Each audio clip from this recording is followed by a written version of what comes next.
Hi, this is Renee Romeo. Today I'm going to show you how to make that gorgeous ottoman. I have been looking for a piece to put in that space. It's kind of an odd space. It's in front of a sectional. No coffee table that I found has been the right size. So I've decided to go ahead and make a custom piece that fits directly in there. I've got my 12-inch space all the way around it so that you can comfortably walk around the ottoman and sit on the sofa. So if you've got an odd space that you've been searching for a piece of furniture, this is the perfect thing to make for that space. I have 2.5 yards of this gorgeous fabric that I found, and this is really going to be the inspiration for the entire basement remodel. The basement is going to be more of a beachy feel, so this is really perfect. It looks almost like a rope or a raffia that's been woven together, and it's a beautiful, just natural color, and it's got a little bit of cocoa brown in it, and it's just going to be perfect. So 2.5 yards of this, 2.5 yards will cover not only the ottoman itself, but it'll cover the welt cord that goes all the way around the top of the ottoman and then the bottom of the ottoman. If you want to make this a no-sew project, oh my gosh, go and get some rope cording like this. This rope cording is prefabricated. It has 3/4 of an inch of lip on it so that you can put it on your piece and staple straight through, make it a no-sew. I'm not doing that. I tend to go in the opposite direction, make things a little bit more custom. And in my case, this is 8 yards of cording. This is cotton cording, and I'm going to be covering this with the fabric itself. So if you're using rope cording, go ahead and get 2 yards of fabric. In my case, I have 2.5 yards, which will cover this. So that being said, let's move this out of the way.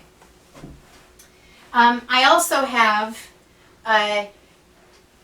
1 yard of cambric fabric. Now this fabric is a specialty fabric. It's the fabric that goes underneath any furniture piece that you've ever had. It's also called a dust cover. So 1 yard of that. I have 2 different sizes of polyester fiberfill sheets. I have 1 yard of a 1/2 inch thick piece, and I have 48 inches of a 3/4 inch piece. From there, I've got some spray adhesive, and the spray adhesive is just a general spray adhesive. This is going to be used to attach the foam to the actual wooden piece. So from there, let's talk about the foam. Now the foam that I have, you'll see it's green, it's 4 inches thick, and it's a high density foam. Now if you're looking for foam for your project, I'm always going to recommend that you either stick with a blue or a green foam. Those are the 2 high density foams. The blue is a little bit more resilient, and so it'll give you a little bit more bounce to it. But the white foam that you'll see out there, that's reserved more for something other than upholstery. So stay away from the white foam, get either blue or green.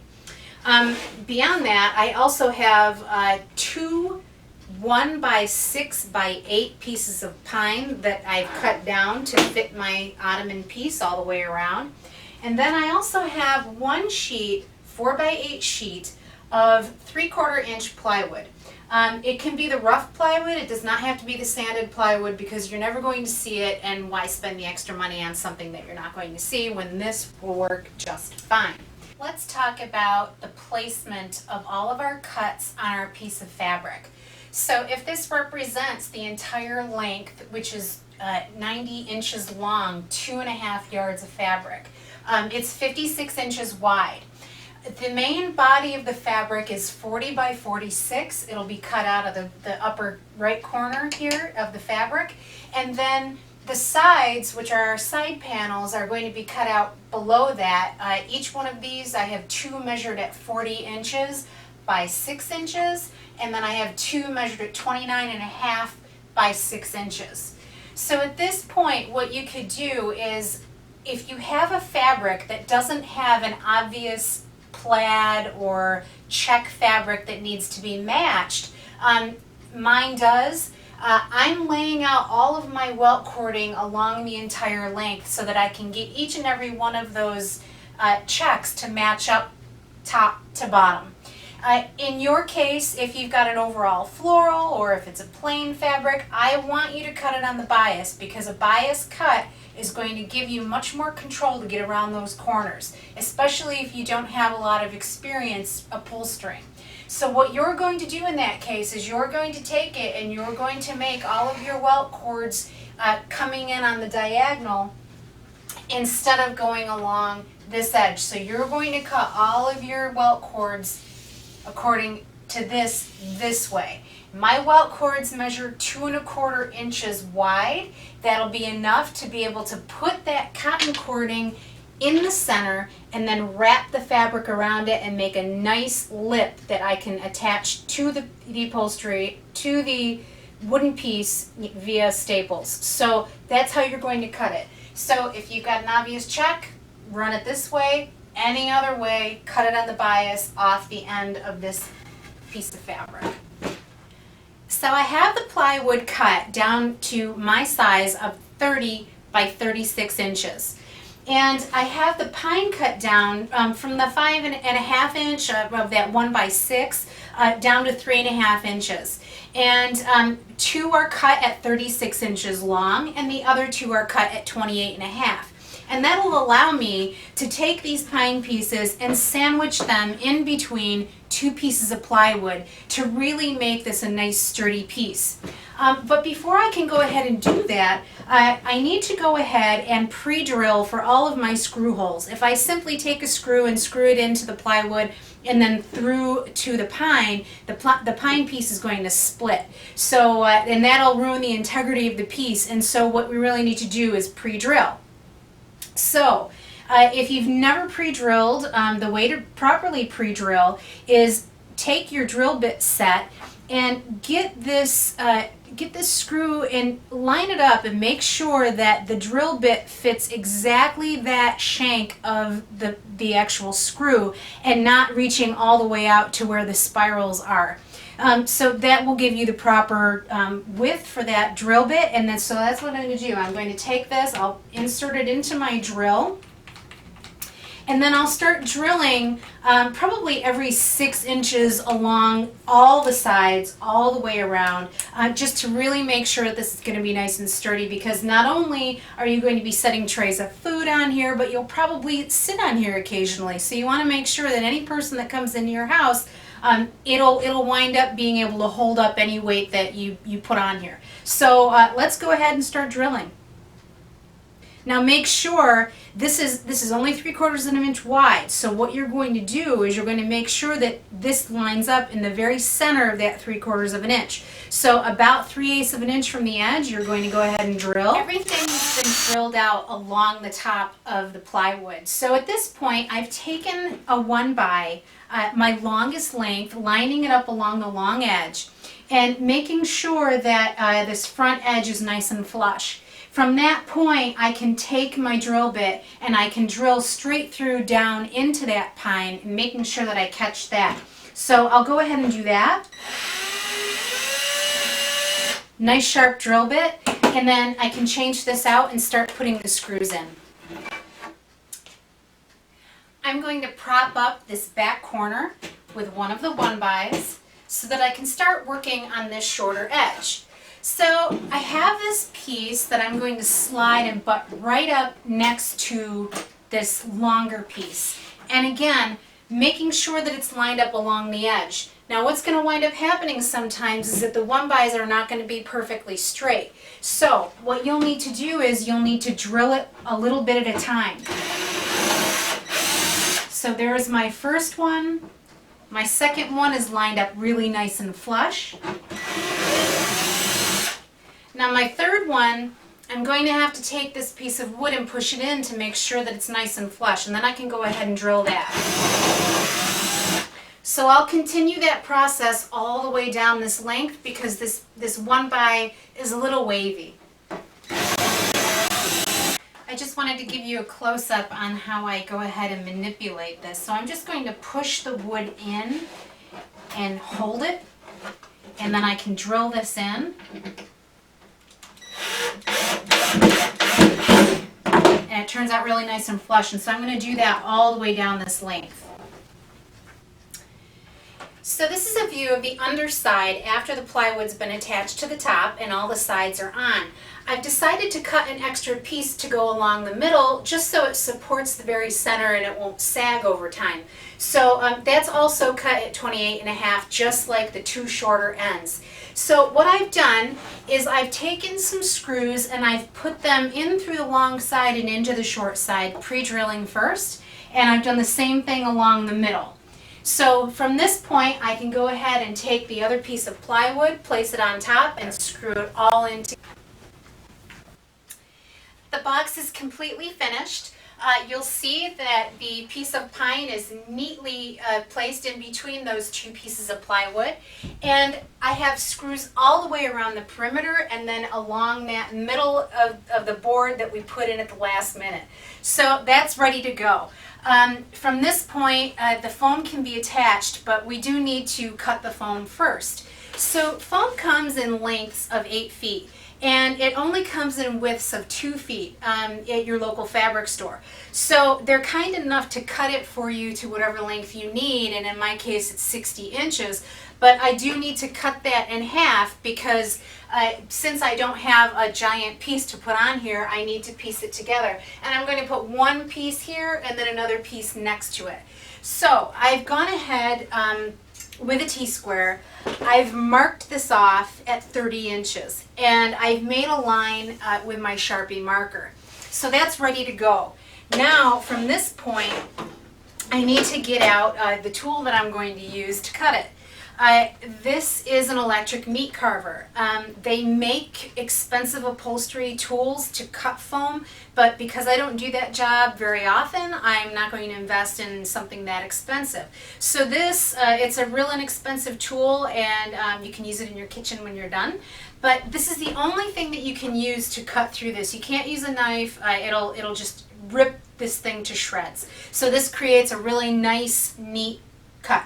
So what I'm going to do from this point is just go ahead and it's marked. I'm going to lift this up and I'm going to start cutting it. So I need 12 more inches, and so what I'm going to do here is just on this mark I'm going to go ahead and cut it.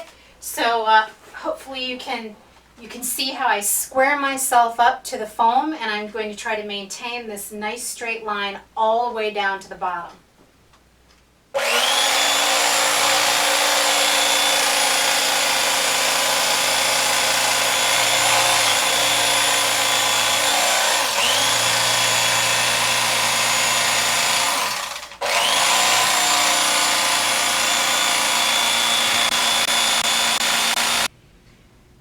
Outside drying for about an hour, and you'll see that it's nice and secure all the way around. You can't move the foam around at all.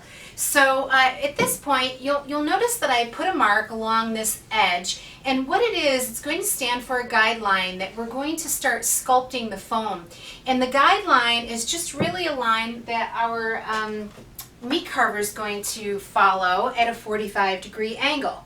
And you'll see I've also marked the very top all the way around 1.5 inches in. So from this point we're going to take the meat carver, and I've already started as a demonstration how this is going to wind up. Our polyester fiberfill is going to go over the top of this along with our fabric, and it's going to pull nice and taut and make this a really nice waterfall.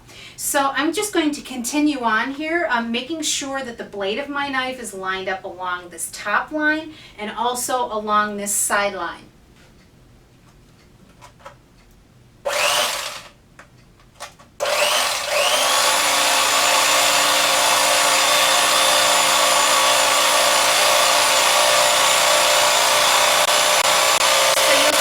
Sculpted beautifully, and once we get that 3/4 inch polyester fiberfill folded over the top of it and pulled nice and taut, it's going to be a beautiful shape.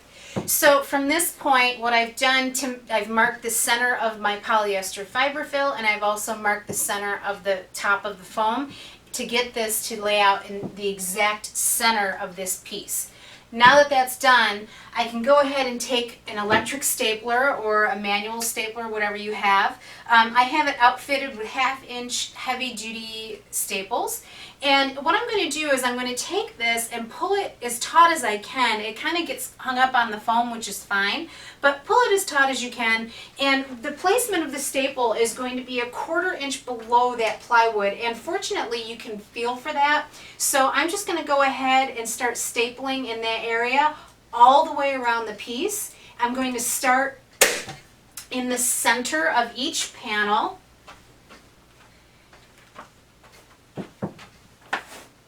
Pulling it taut.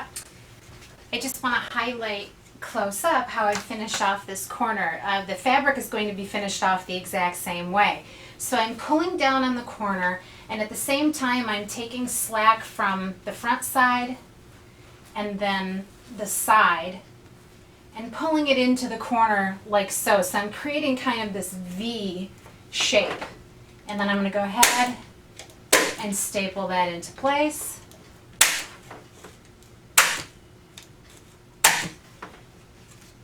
And then I'll trim off everything below. Now the fabric is cut. I've marked the very center of this fiberfill as well, and I've gone ahead and I've folded the fabric in the same manner as the fiberfill in order to find the center. So I'm just going to go ahead and unfold that, and this is what we wind up with.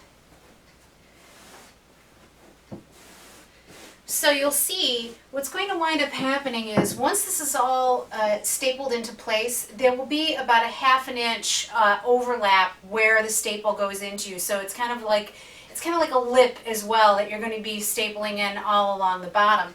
So all I'm going to do at this point is I'll take the staple gun again with the 1/2 inch staples, and I'll make sure to start in the center of each side panel and move my way to the corners and finish the corners the exact same way as I did the fiberfill.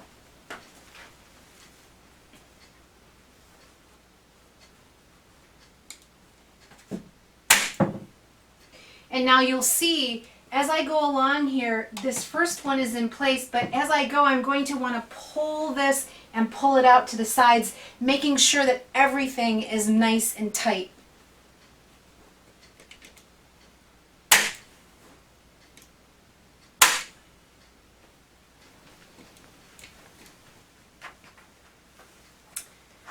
So let's take this corner and pull the fabric nice and taut. And then what we're going to do is locate that corner and put one staple on one side and one staple on another. So that's secure. Now we have this excess fabric, so we're going to get our fingers in underneath and manipulate the fabric so that it comes in right at the corner and creates this V shape. So that's one side. Staple that into place. Again, making sure everything is nice and taut. And then I'll come to the other side and do the same thing. Manipulate that fabric over right where you want it so that it meets at the corner.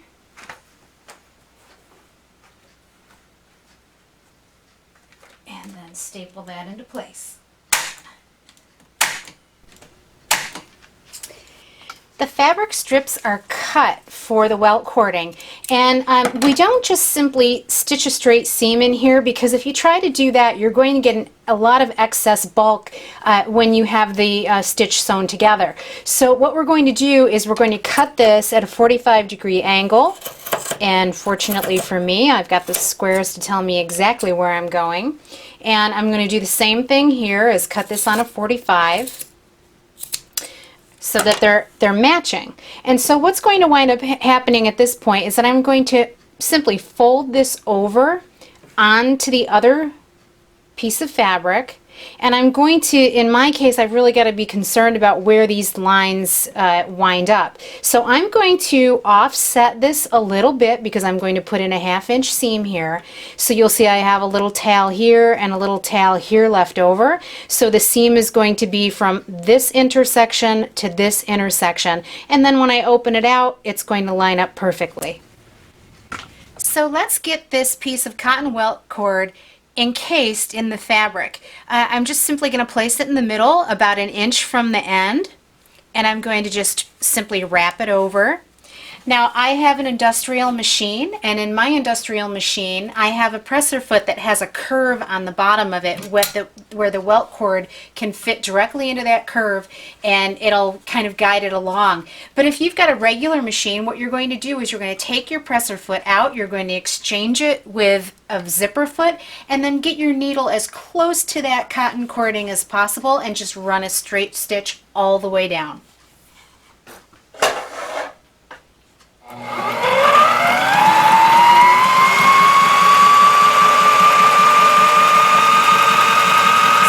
Cord is done, and I've started attaching it just about 3 inches away from the corner. And what I've done, I've got a cloth tape measure that I keep around my neck so that I can carry it with me as I go around the project. And I've simply taken the tape measure, set it at 4 inches from the bottom, and set it up right underneath where that cotton cording is, so that I get that measurement perfect. And I'm just going to take this and go all the way around the piece until I reach the other side. Okay, so let's finish off this corner. I'm going to take this side and I'm going to trim that cotton cording about 1 inch away from the corner. Then I'll take the other piece of cord that I've opened up, and I'm going to get that to meet directly with that piece that I just cut. So they're going to butt up next to one another. So at this point, I'll take this side and trim it about 1/2 inch longer than that welt cord underneath. This side, I'm going to trim at a 45-degree angle. And I'm going to leave this as a raw edge because it's not going to see much wear and tear and it won't fray. So what I'll do, I'll take this welt cord, I'll open this piece up a little bit, tuck it in. If you can see that, I'm going to need to trim it just a little bit more. Tuck it in. Then I'll take this piece of fabric, get my fingers in underneath it, tuck it in behind, keep finessing this welt cord in to the other side.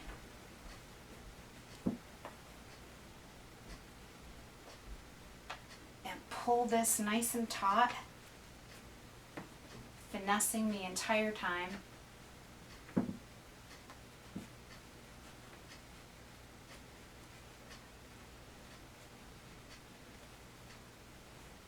Till everything is nice and tucked. Trim it again. There we go. All right, so at this point I'm going to take this end and flip it over onto itself because it is tending to fray a little bit. Most fabrics don't, this fabric does, so that's why we're going to finesse it. So now I can go ahead and put the remainder of the staples in.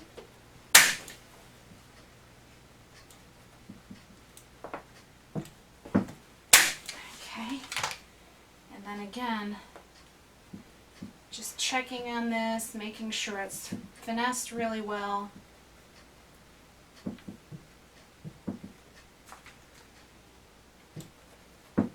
And staple it into place.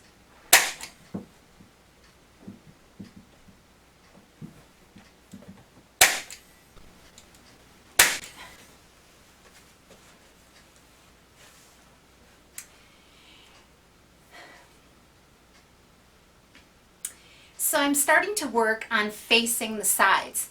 And what I've done here is I have right sides together. I've cut the panel out. I have them pinned just to hold them up while I'm stapling. I have this bottom edge lined up all the way along. And I also have my pattern matched because I have this check pattern running through there. And I want to make sure that all of the lines run all the way down from top to bottom. So that's all done. Now I have some cardboard strip, and we need to put cardboard strip in here. So what I'm going to do is I'm going to actually make this a little bit long because I'll trim the edges after the fact. So I'll line up my pattern one more time, and I'll get this cardboard strip again really nice and tight up next to that cotton cording underneath. Once I do that, I've switched to 9/16 staples so that I can get through all these layers. I have just a really thick piece of upholstery fabric to get through. And I'll start making sure that all the lines are lined up along the way. Now, with this cardboard strip, these staples need to be close together. They need to be about 1 inch apart as you go. If any don't go in, make sure they're in there nice and secure. The other thing is that if you've got your tack hammer, you can go back and make sure that all of your staples are really secure. And so what this is going to do, when this is all done, you're just going to flip it over and it's going to have a really nice crisp edge along the top there. So I'm going to continue and get this all stapled into place and then flip it out. Okay, so the first side is done, but what I'm going to do before I staple it underneath is I'm going to take this 1/2 inch polyester fiberfill and I'm going to line it up with the very top of that cardboard strip. And I'm going to staple that in place.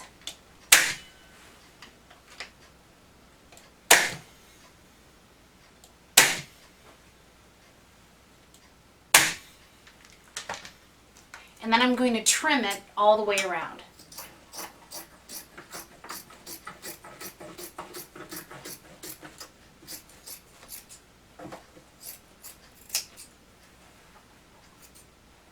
Okay, and now I can take this and flip it over and tuck it along the top.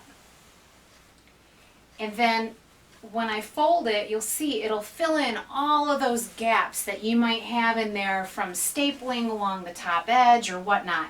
So I'll go ahead and finish that off, and then I can finish all the rest of the panels in the same way.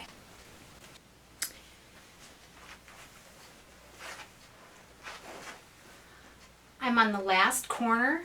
I have about 1 inch of fabric here at the end, and so I'm going to go ahead and finish this off. And the way that I do this, I've got some really small spiral nails. It's got a very small head on it.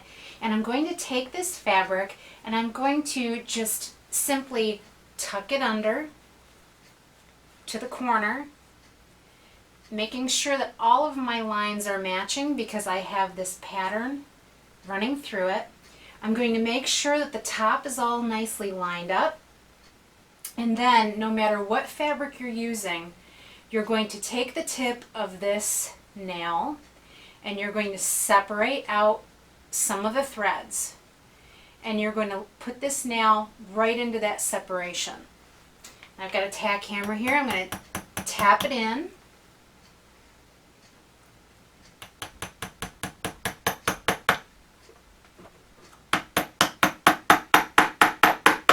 Okay, now I don't tap it all the way in. I have it out just a little bit, and so what I'm going to do at this point is that area that I've kind of pulled the threads away, I'm going to finesse this a little bit, and it does take a little bit of doing to get the fabric to go around that nail head. But once I have that done, then I can go ahead and pound the nail in all the way, and it'll cover up this head completely.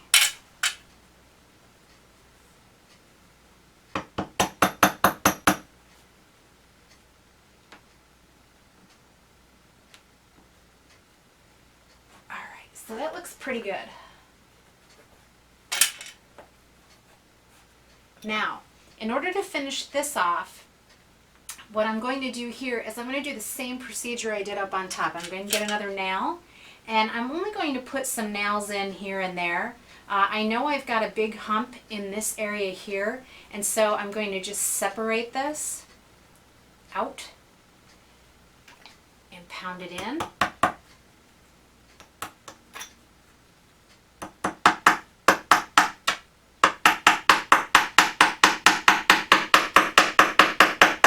Again, being careful not to pound it all the way in the beginning, and finesse this fabric around. And then gently tug on your fabric however you need to do it. Get that pounded in. I'm going to need to back off on that just a little bit. And then go ahead and finish up along the bottom. Pull it nice and tight. Alright, I've flipped the piece over and I'm ready to start buttoning up the bottom of the ottoman. So the very next thing I need to do is I need to locate where the legs go. I have 4 of them, and I've gone ahead and I've painted them. I've put Teflon sliders along the bottom, and I need to drill out a hole for the screw that attaches to the plywood. So, but first I'd like to locate that position. You know, honestly, I just put this on here and I put it where it looks pleasing. So for me, this happens to be 3.5 inches from the edge. The reason why I do it at this point before I attach any welt cording is because I can know the exact location of that plywood underneath the edge of it, and I measure over 3.5 inches from one side and 3.5 inches from the other, mark it with a Sharpie marker, and that is ready to go and done. So with that being done, I can go ahead and start attaching the welt cord.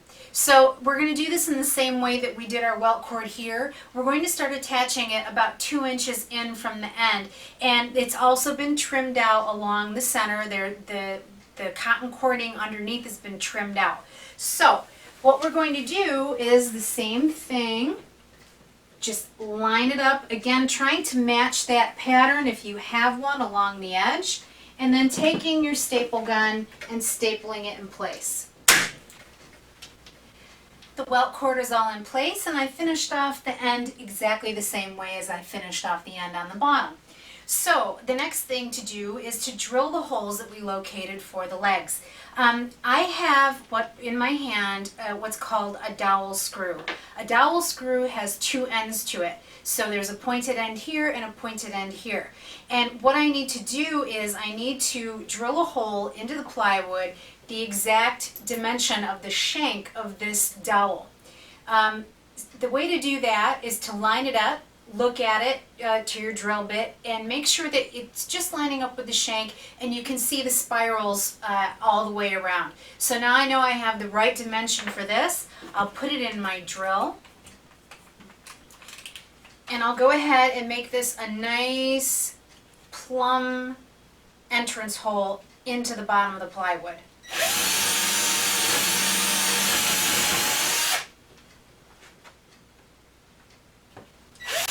Now I'm ready to insert the dowel into the foot.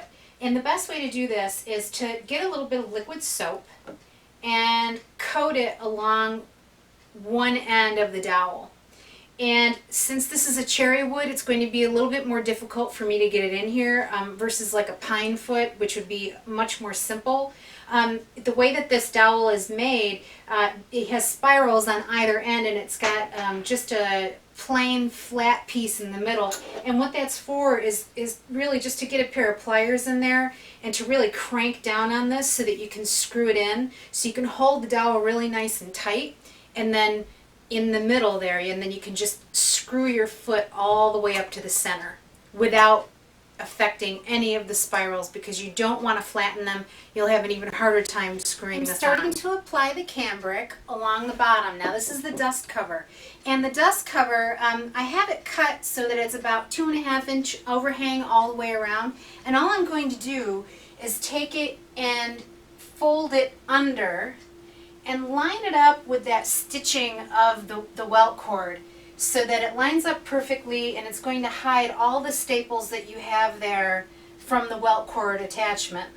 And then just take your stapler and go ahead and staple that very close to the welt cord. Because feet need to be attached through the cambric into the plywood, what I've done as I've gotten to the corner here is I've lifted up the fabric and I've cut a hole through the cambric to accommodate that foot. So not only is the screw going to go through there, but I'm also going to put a bead of glue underneath it just to make it extra secure. This is a very heavy ottoman. In case it gets pulled around, it's really not going to go anywhere. So once I've cut that, I can go ahead and finish off that corner and continue tucking the cambric under and lining it up again with that welt cord. Here's the ottoman, perfectly in its place, at the right height, the right dimensions. People can easily walk in around this piece, and I've really solved a problem of trying to find that custom piece that would fit perfectly within this sectional. A very difficult task to do.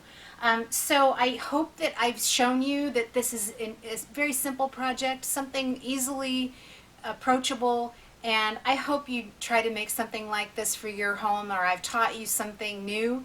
And in the meantime, this is Renee Romeo. I'll come to you again with another wonderful project.